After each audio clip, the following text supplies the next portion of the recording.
To fix the YouTube TV playback error, this is the video for you, so simply watch the video till the very end to know about it. So let's get started. If you are seeing a YouTube TV playback error, then the first thing which you need to do is that you just need to make sure that you have a good internet connection. So playback error occurs due to the slow or unstable internet connection. So make sure that your internet speed is more than 3 Mbps for HD quality and 7 Mbps for HD quality.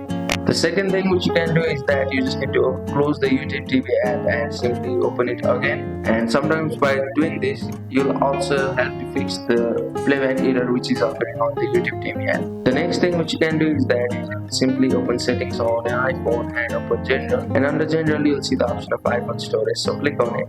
And from here, you just need to scroll down until you see the option of YouTube TV. So scroll down until you see it. So after clicking on the option of YouTube TV, here you will see the option of offload app activity app. So click on the option of offload app, and by offloading the app, it helps you to fix the box or the error which is currently occurring on the app. So simply click on the option of reinstall app again to reinstall it from here. And by doing all of it, you will be able to fix the error of the playback error which is occurring on YouTube TV. So that's it. Thank you for watching the video. Please don't forget to like the video and subscribe to our channel. Thank you.